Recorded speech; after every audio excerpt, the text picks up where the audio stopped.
All right. So, first of all, tell me who you are and a little bit about who you are.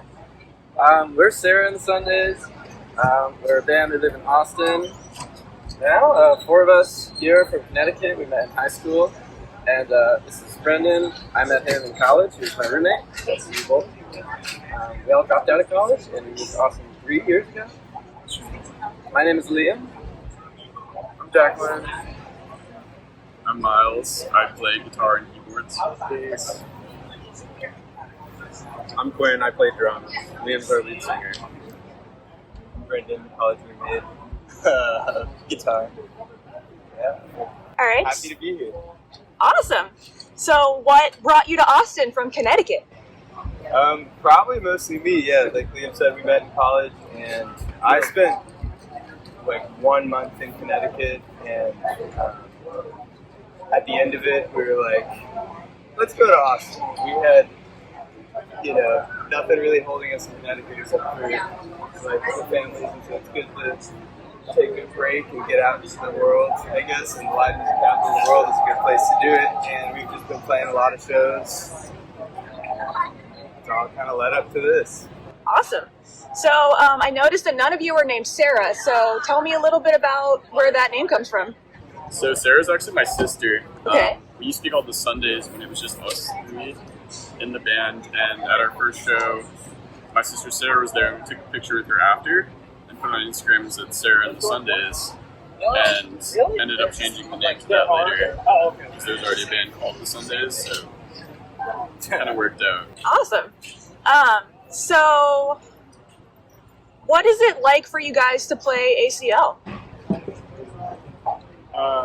I think it's definitely I think the four of us, not growing up here, like, it definitely feels, it's been a goal of all of ours, I think, to play a big festival, but I don't think we necessarily were like, it has to be ACL.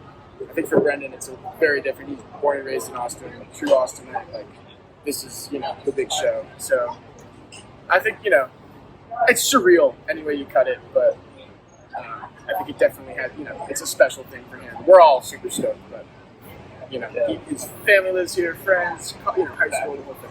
I spent a lot of money on this festival. Yeah, it comes every year, too, so. There you go. Yeah. So now it's free. Yeah. I just So, what can we expect from your set today? I think y'all can expect a lot of high energy tunes. Just a lot of jumping up and down and dancing. Maybe a couple slow ones here and there, but mostly some headbangers. Comedy, some tragedies. Yeah. We got a story. We got a well-rounded. Full spectrum. We got a well-rounded arc here. Oh yeah. All right. So, tell me about maybe a couple of influences that you have, both musically and fashion-wise, because this is like a very Elvis lace shirt situation over here. So, tell me a little bit about who inspired you. I'll start with the music. We have a pretty wide variety of music influences. We all kind of have our own styles and different people we take inspiration from. For me personally, I love the Shins, James Mercer, kind of like the early to late 2000s indie rock scene is where I draw most of my inspiration. There's a band called Pine Grove, I love them. I met them in the bathroom, a Dairy Queen bathroom. I freaked out. Oh my god. I have a show, my show's called The Emo Diaries. I play a lot of Pine Grove, and I need that story for later. I'll tell you. All right. Quinn, drummer, he was a jazz drummer in high school. That's how we found out about him and how we got into the band. So he's got some jazz influence, drum-wise, and big buddy rich guy. Brendan, classical guitarist, Hendrix, and Jazz. Yeah, he got a little jazz. Big Nels. Yeah, Nels Klein. Miles, blues guy. All across the blues, King. Declan. We're all over the place with Declan. We got Marcus up there. Yeah, it's been a lot. Recently, like I picked up playing bass a couple years ago, which is what I now do. So I'd say in terms of like currently what we're doing, it's a lot of like full spec, Peach Pit. Just various kind of bass vibes. But overall, I think, like we generally tend to do anywhere from the '60s to now, kind of general guitar music, although obviously there's a wide array. Cool. So, I mean, you may have kind of just answered this, but what is your favorite genre that you don't create that you listen to? Whoa, that's a thinker. Oh, I'm definitely really into like heavy metal. Okay. So I mean, I listen to it like occasionally, but every time I hear pretty much anything within that genre, I'm like, this is one of the coolest things I've heard. But I can't play drums like that. I can piggyback off that. Yeah, growing up, I had like, I'm not sure if I want to say punk, but in the punk vein, kind of influenced a lot. So like bands like Citizens, Organize,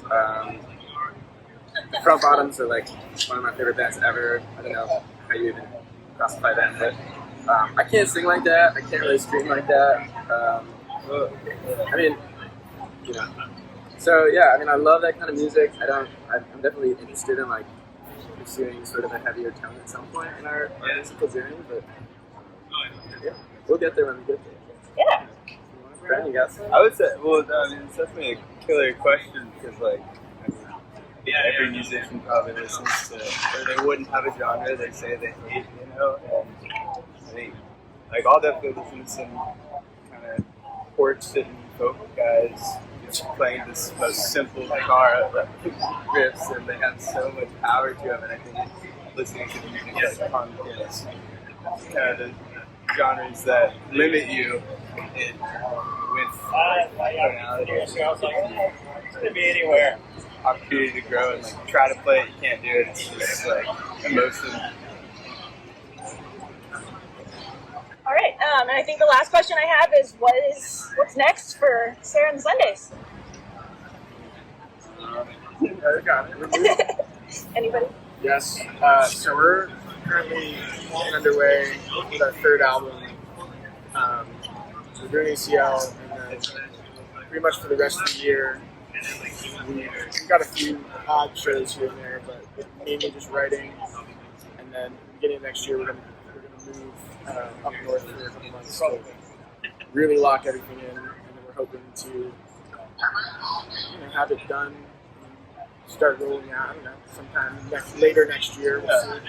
But yeah, it's record time. So this is kind of like the summation of the past 7 or 8 months of getting back on the road, or getting on the road in general. COVID ended, not ending either. So yeah, I think it's kind of, we've been doing the road thing and we didn't have it for a couple of years, so now we're like diving back into pulling up a little bit and seeing what comes of that, I guess. Awesome. Well, thank you. Thank you. Thank you guys so much.